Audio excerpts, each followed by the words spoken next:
안녕하세요. 한 변호사 함철성 변호사. 배 변호사 배양미 변호사입니다. CCTV는 일종의 엄청난 증거 수집 기능이 있잖아요.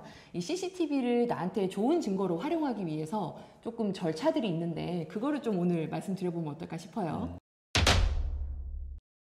예를 들어서 남편이 바람을 피는 것 같은데 이것도 제가 실제로 했던 사례인데, 바람 피는 상대방 그 여성분이 옆동에 삽니다. 옆동에 살아가지고 남편이 부인이랑 부부싸움을 대판하고 그날 짐을 싸서 집을 나갔거든요. 그래서 어디를 가나 봤더니 옆동으로 이렇게 올라가더래요. 그래서 이제 그 여자가 옆동에 사는 걸 알게 됐는데, 이 아내 입장에서는 불륜의 결정적인 증거를 잡으려면 남편이 집 나가가지고 짐 싸서 그 옆동 엘리베이터 타고 올라가서 다음날 나온 그 장면을 포착하면 되는 거잖아요. 그러면 하룻밤 지나고 나오면 무조건 그거는 외도가 있었다고 인정이 되거든요. 이런 경우에 CCTV를 얻고 싶어서 관리사무소를 가게 되잖아요. 그런 경우에 어떤 절차로 좀 진행을 해야 되는지 설명 좀 부탁드릴까요? 네, 강 큰 남자인 것 같습니다. 네. 등잔 밑이 어두운 것도 아니고 바로 옆동이라니 아주 놀랄만한 사람이네요. 근데 바람 핀 것을 알게 된 그 배우자 입장에서는 되게 뭐 놀랄만한 일이고 얼마나 큰 배신감의 상처를 느끼겠어. 그렇다고 무턱대고 아마 관리실 가면은 그 관리실에서는 절대 CCTV 보여주지 않을 거야. 그 이유는 이게 그 남편만 CCTV에 동선이 나왔다면 혹시 모르겠지만은 그 CCTV에 나온 수많은 사람들을 비식별화 조치를 안 하고 나서 한다는 거는 일단은 그 사람도 개인정보 관리 책임자 위치에서 문제될 소지가 있고, 그렇기 때문에 이런 경우에는 그냥 어쩔 수 없이 빨리 법원에 난 증거보전 신청을 해야 한다고 봐.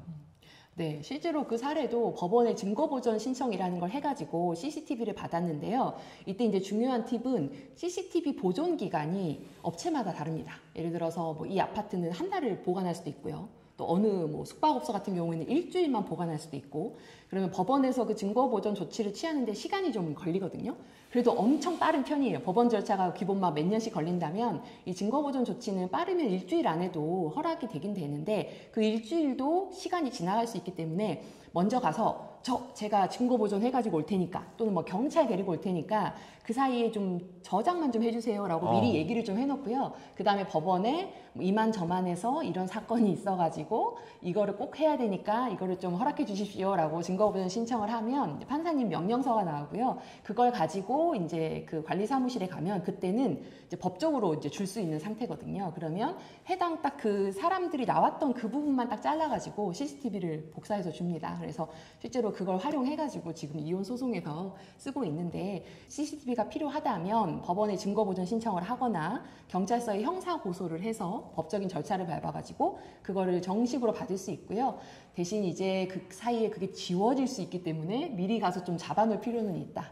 이렇게 보시면 될 것 같아요. 좀 뭐 당장 화가 많이 나서 뭐 속된 말로 깽판을 치고 싶은 심정은 뭐 다들 이해는 하지만은 주먹보다 더 합리적인 방법인 법이 있기 때문에 그 법적인 절차를 밟는 게 가장 중요할 것 같습니다. 그래서 배 변호사가 되게 좋은 팁을 준 것 같은데, 일단은 관리실 가서 일단 그 CCTV가 보관된 특정 날짜를 저장해 달라고 일단 요청을 하고 빨리 일단 법원에 증거보전 신청을 하는 게 필요할 것 같습니다. 근데 의외로 생각보다 그 비식별화를 위한 다른 사람 지우는 비용이 많이 들더라고.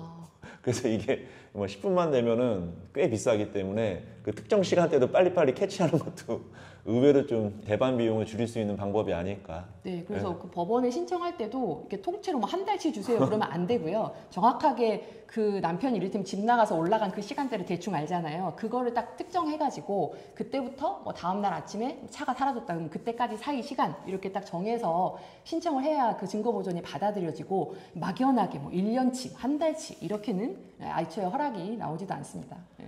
또 하나는 만약에 이게 뭐 CCTV가 설치되어 있는데 아파트에서 내 차가 정말 뺑소니가 난 거죠. 그럴 경우에 그거를 무턱대고 가서 관리실에 보여달라고 하면 관리실이 보여줄까? 예전엔 좀 보여준 경우들이 좀 있었거든요. 근데 지금은 그 관리사무소 같은 경우는 워낙 훈련이 되어 있어서요. 잘 안 보여주시는데, 단 거기 찍힌 사람이 이제 본인밖에 없는 경우, 그런 경우에 다른 사람 뭐 초상권을 침해하거나 이런 문제가 없기 때문에 그런 경우에는 그거를 좀 복사를 좀 해주는 경우도 있는 걸로는 알고 있습니다. 그러니까 제3자가 나타나지 않는 경우에 본인만 갔다면 가능할 수 있는 부분도 있으니까 그건 한번 알아볼 필요는 있을 것 같아요. 그 CCTV 영상을 내가 핸드폰으로 몰래 이렇게 아저씨 뭐 담배 하나 사드리면서 이렇게 찍는 거는 나중에 증거 가치가 있을까? 네, 그것도 좀 설명을 드리면 실제로 예전 판례 중에서 이제 좀 보여만 주세요 이렇게 해가지고 이렇게 보여줬는데 그걸 몰래 휴대폰으로 찍은 사례가 있었거든요.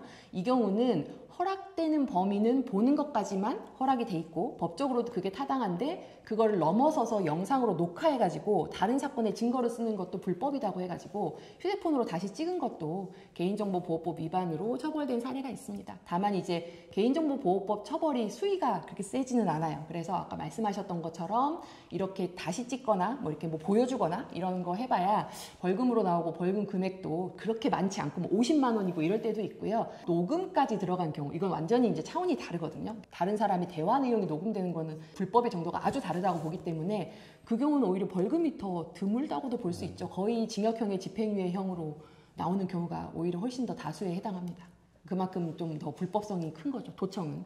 이런 문제가 맞닥뜨렸을 경우에는 다들 당황스러우실 거예요. 내가 처음에 변호사를 찾는 게 다들 익숙지 않다 보니까 이 변호사 사무실의 문턱이 되게 높아 보이지만은 일단 똑같이 이렇게 언제든지 법적 문제가 생기면은 뭐 저나 뭐 배 변호사 사무실의 문턱은 낮습니다. 그래서 언제든지 편하게 오셔가지고 그냥 뭐 편하게 물어보신다면은 저희가 아는 만큼 좀 법적인 테두리 내에서의 좋은 방법을 말씀드릴 수 있으니까 저희 채널 자주 뭐 구독해 주시고요. 네. 말씀하셨던 것처럼 상담 받아서 어느 경우까지 합법적으로 이 개인정보 문제 없이 증거를 얻을 수 있는지 꼭 확인하시는 게 필요할 것 같습니다. 여러분들께서 오늘 정보가 유익했다면은 구독, 좋아요 많이 눌러주시고요. 지금까지 한 변호사, 배 변호사였습니다. 안녕.